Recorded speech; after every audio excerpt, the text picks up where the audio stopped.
কৈলাস পর্বত নিয়ে মানুষ যত কথাই বলুক না কেন, বাস্তবে এই পাহাড়ের ভেতরে রহস্য এতটাই গভীর আর অদ্ভুত যে এখনো কেউ ঠিকভাবে বুঝে উঠতে পারেনি। কারণ এই পর্বত শুধু একটা সাধারণ বরফ ঢাকা পাহাড় না, বরং এমন একটা জায়গা যেটাকে ঘিরে এমন সব ঘটনা, প্রশ্ন আর ভয়ঙ্কর কাহিনী আছে যেগুলোর আজ পর্যন্ত বৈজ্ঞানিক ব্যাখ্যা মেলেনি। প্রথমে যেটা সবাই জানে না সেটা হলো এই পর্বতের অবস্থানে পৃথিবীর সবচেয়ে দুর্গম জায়গার মধ্যে পড়ে। মানে এটা পড়ে হিমালয়ের একেবারে ভিতরে তিব্বতের অঞ্চলে, যেখানে পৌঁছানোই সাধারণ মানুষের জন্য সহজ কথা না। এর উচ্চতা 21,000 ফুটেরও বেশি। শুনলে মনে হয় সাধারণ একটা পাহাড়, কিন্তু আসল রহস্য হয় এর গঠন নিয়ে। কারণ পুরো পাহাড়টা এত নিখুঁতভাবে ঠিক পিরামিডের মতো তৈরি যে কোনো মানুষ দেখলে অবাক হয়ে যায়। এর আশেপাশের পাহাড়, বরফ সবকিছুর গঠন স্বাভাবিক, কিন্তু কৈলাসের আকৃতি এত নিখুঁত যে বিজ্ঞানীরাও এটা দেখে থমকে যায়। এমনকি এই পাহাড়ের চারপাশে দেখা যায় বরফ কখনো গলে না, সবসময় জমে থাকে। অথচ পাশে থাকা অন্য পাহাড়ে বরফ গলে যায়। এখানে রহস্যের শুরু না। আরো ভয়ঙ্কর ব্যাপার হলো এই পাহাড়ের চারদিক থেকে চারটা নদী বের হয়ে, যেগুলো হচ্ছে ব্রহ্মপুত্র, সিন্ধু, শতদ্রু আর কর্ণালী, যেগুলো পুরো ভারত, চীন, নেপাল, বাংলাদেশ সহ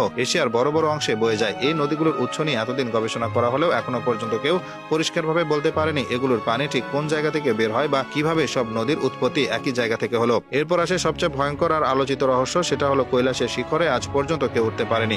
বহু অভিযাত্রী পর্বতারোহীর চেষ্টা করেছে, কিন্তু শেষ পর্যন্ত সফল হতে পারেনি।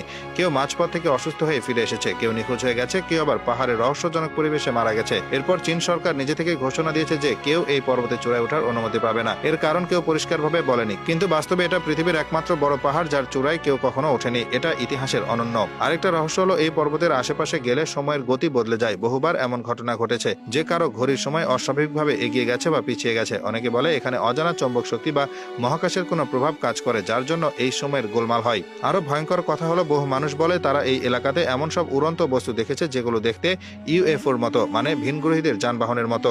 এদিকে স্থানীয় তিব্বতী মানুষরা বিশ্বাস করে এই পর্বতের ভেতরে ভগবান শিবের বাস। তারা মনে করে এই পর্বত পুরো পৃথিবীর শক্তির কেন্দ্র, এখানে ঈশ্বরের বাস, এই জন্য কেউ অসম্মান করতে পারে না। আবার অনেকের মতে এই পাহাড়ের নিচে পুরনো কোনো গোপন শহর আছে যেখান থেকে বাইরে কোনো উন্নত শক্তির সঙ্গে যোগাযোগ হয়।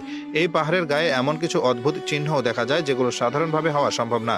মনে হয় কেউ ইচ্ছাকৃতভাবে পাথরের গায়ে খোদাই করেছে বা কোনো উন্নত প্রযুক্তির মাধ্যমে বানানো হয়েছে।